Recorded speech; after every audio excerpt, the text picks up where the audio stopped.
मधुमक्खी परिवार में रानी मक्खी सभी श्रमिक और नर मधुमक्खी की मां होती है।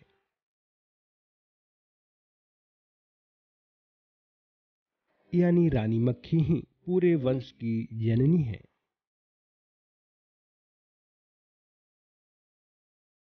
इसलिए इसी पर मधुमक्खी परिवार का अस्तित्व आधारित है।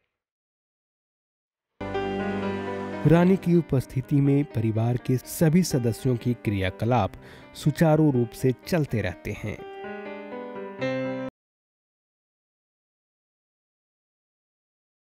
रानी जितनी ही अच्छी हो, शक्तिशाली और गुण संपन्न होगी, उसके अंडे देने की क्षमता पर ही वंश की जनसंख्या निर्भर करती है।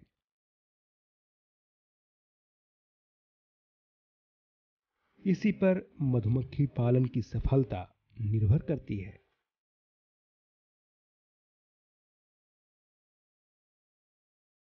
यदि दुर्भाग्यवश रानी मर जाती है या वृद्ध हो जाने पर रानी समाप्त हो जाती है, तो उस समय नई रानी के लिए समस्या खड़ी हो जाती है।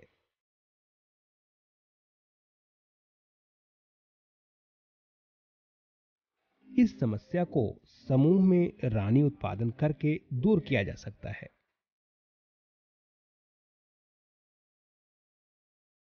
साथ ही साथ नई रानी बनाने की क्रिया अगर किसान भाई सीख लें तो नई रानी को दूसरे मधुपालकों को बेचकर भी अच्छी आमदनी कर सकते हैं।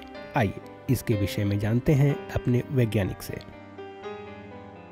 यूँ तो हम सभी मधुमक्खी पालन करते हैं, परंतु रानी उत्पादन भी एक अलग तरह का व्यवसाय है।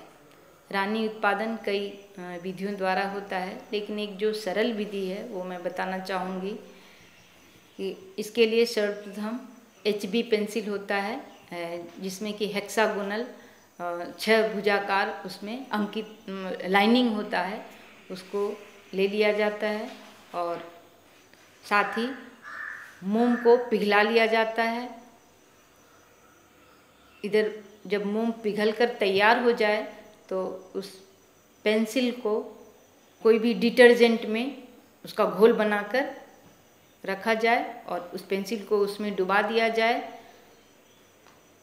उसके बाद उसको पिघले हुए मोम में 4 बार डुबाते हैं, फिर बाहर निकालते हैं। इस तरह से उस जो क्वीन सेल जो नेचुरल जो होता है उस तरह का उस मोटाई का बन जाता है।